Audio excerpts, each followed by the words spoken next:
guys, MarvelFan45 here, and welcome to part 1 of the Q&A.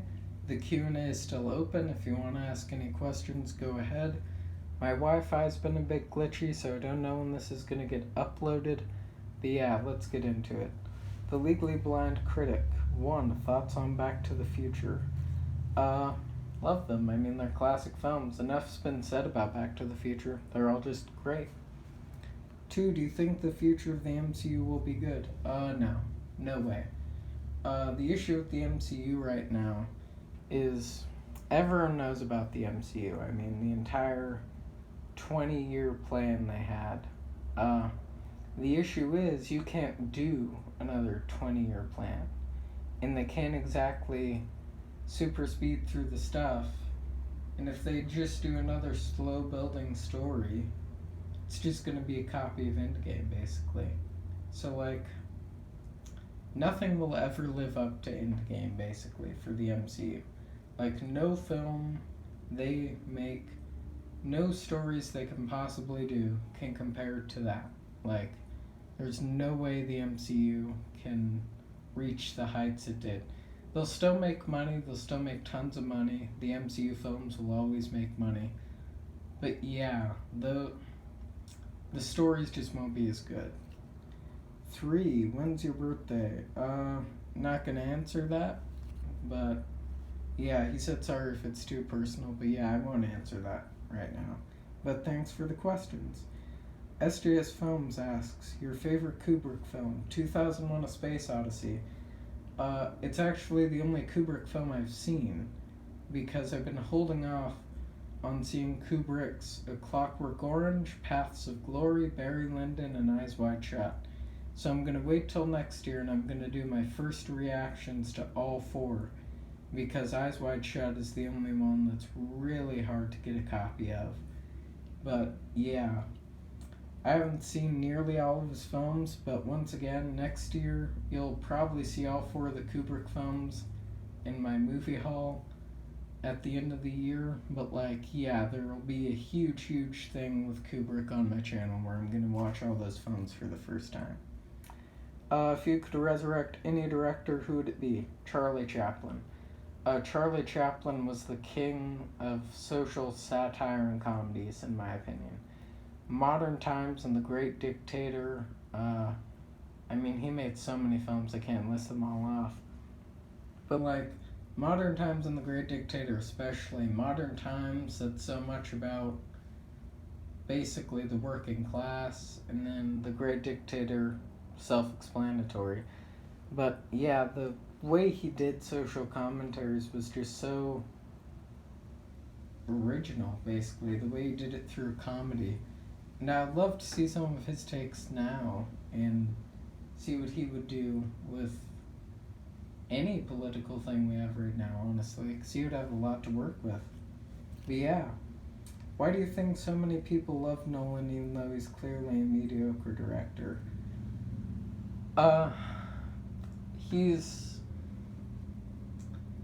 guess he appeals to the mainstream because he makes more mainstream film goers, like people who go to theaters more often. Like, that's what I mean there. Like, don't want to not explain anything. So like, mainstream people, like, who only watch like your Goodfellas, your MCU, Nolan film will come out once in a while. So yeah, like, the people who want to go to the theater, they'll go see a Nolan film. And let's presume this person hasn't seen, like, Jodorowsky or Lynch. Well, they would go into a Nolan film and go, wow, that's genius. That was so confusing. I didn't even know what was happening. When Nolan films really aren't that confusing. I mean, you compare Nolan to Jodorowsky and Lynch, you simply can't compare. Like, Nolan can't... I don't like any of his films, but like, Nolan is basically... Nolan's basically Jodorowsky and Lynch dumbed down for mainstream audiences, basically, because not all people can take Lynch and Jodorowsky's works. Like, He's basically just dumbed down version of those two. That's the best way I can put it. But yeah, great questions, and thank you, my friend. Renee asks, Godzilla vs. Gamera, who would win? Godzilla. I'm a huge Godzilla fan. I've got a Godzilla series planned on this channel. I'm not going to do it up to the release of Kong vs. Godzilla. I'm obviously going to go and stream it or buy it. Obviously not because of Corona right now.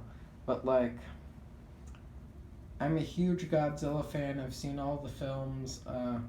I need to pick up all the films on DVD again. There are some great Toho and Showa era box sets. Definitely gonna pick those up. I'm curious to watch them again. But yeah, Godzilla would win that fight. But yeah, that's it for Renee's question. Donatello Giallo, how long have you been collecting? So I've only been collecting for 2 years now. Don't have a big collection. I've only got 4 shelves. If you watch my collection videos, I don't have a lot, but I have enough right now. But right now I'm currently experiencing an issue where I've seen pretty much all the films in my collection. So I'm saving up for a huge end of year haul where I'm gonna purchase a bunch of films I've been waiting to see this year. The Wong Kar-wai films, a lot, basically. A lot off my Letterboxd. I have a list on Letterboxd called a pretty high priority watch list. I'm probably going to purchase every single film off there. Then I'm going to purchase some long films. There'll be a huge haul. It'll be a surprise. But yeah. Isaac Doom, great friend. 1. Film goals for the end of this year or summer. So, my goals for the end of this year and summer all have to do with collecting.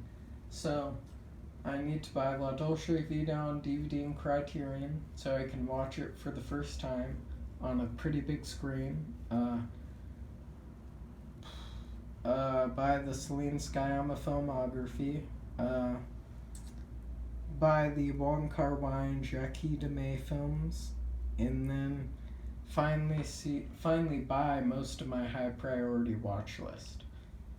That's a lot of goals, but yeah, at the end of the year haul, you should see most of that stuff. What's the most anticipated film you have to wait to see for some reason? So my most anticipated film is La Dolce Vita. I believe it was released in 1960, and I know it was directed by Federico Fellini. 3 hours long, I believe. That movie just sounds right up my alley. That's a movie I pretty much know as soon as I see it, it's gonna hit my favorite films list. Like, I just know it is. That was like the first time I watched Birdman. That film immediately flew up, but like, no pun intended. But yeah, La Dolce Vita. So why I can't buy it right now is because I'm currently saving to get all of Celine Sciamma's filmography. And she has one very particularly rare film that was a pain to find a copy of. So I have to buy the OOP DVD of that, and that's quite a lot of money. But I'm buying it in a different way than normal. I'm buying it in a box set. I'm buying all of her filmography except Portrait of a Lady on Fire in a box set. Then I'm picking up the Portrait of a Lady on Fire on Criterion. Then I'm also, I believe, getting a Czechoslovakian New Wave box set. And so that's a bit much, basically. So I have to wait a little bit before I can pick up La Dolce Vita. But yeah, that's my most hyped movie. 3. Have any films moved you to tears? Dancer in the Dark, Prisoners, and Portrait of a Lady on Fire immediately come to mind. Portrait of a Lady on Fire, the ending, I mean, yeah, self. It's the only reason I cried is it stays on that shot. Like it makes you feel it, basically. But yeah, I've logged Portrait of Lady on Fire like 6 or 7 times on Letterboxd now because I've seen it 6 or 7 times. And Prisoners is literally just a sad story. And Dancer in the Dark, pretty self-explanatory.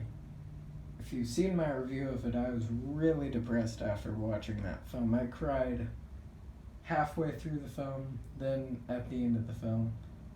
I think I was crying nearly the entire way through the film. But yeah, Dancer in the Dark, there isn't a not depressing moment.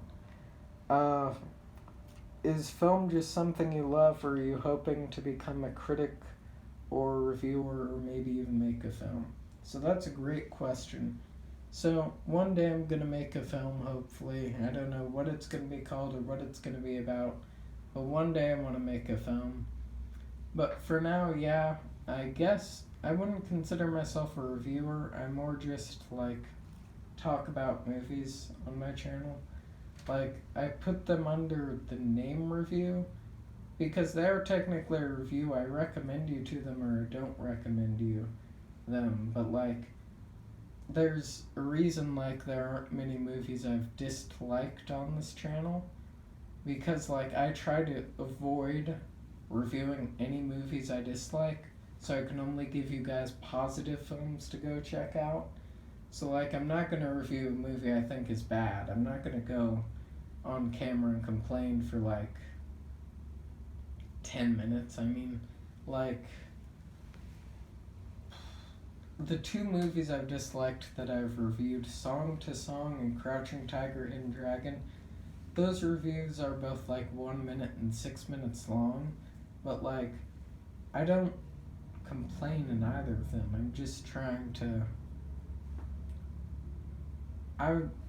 At that point, I was more sharing my opinion on them, but like, I don't like complaining on this channel, basically. But yeah, I like being a reviewer / critic. In 5, what do you think we can learn from... What do you think we can benefit from seeing others' projected lives?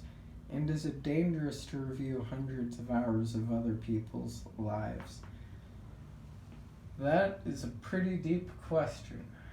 Now, for me, films, all 5 of my favorite films have had an extremely positive impact on my life. They all affected my life in one way or another. But like, I've never really ever had a film negatively impact me personally. But I'm pretty sure there are actually studies done on this, so I would recommend you honestly just look up like how movies can impact our real lives and look up studies on that, because I'm actually reading psychology books and listening to psychology courses is one of the other things I do in my free time, besides like read Shakespeare sonnets and bike ride and watch movies, obviously. But yeah, that's a very deep question. There's some university somewhere that's researched it. You just have to dig deep enough. I'm not qualified to even talk about it, but for me, movies have impacted me in a positive way. That's all I'll say on that question. And then for our last question, Goosebumps Emiliano asks your favorite foods, or thrillers. So my favorite food is a potato. Then my favorite thriller, now that's a tough question. Seven or Zodiac, or The Girl with the Dragon Tattoo. All 3 of them are David Fincher films. I didn't include any foreign thrillers because foreign thrillers are on a whole nother level compared to American thrillers. But yeah, the best American thrillers, Seven, Zodiac, and Girl with the Dragon Tattoo, all great thrillers. But yeah, thanks for the question, and that's the end of the video. Part 2 will come out soon, and yeah, stay safe, stay quarantined, and have a good day.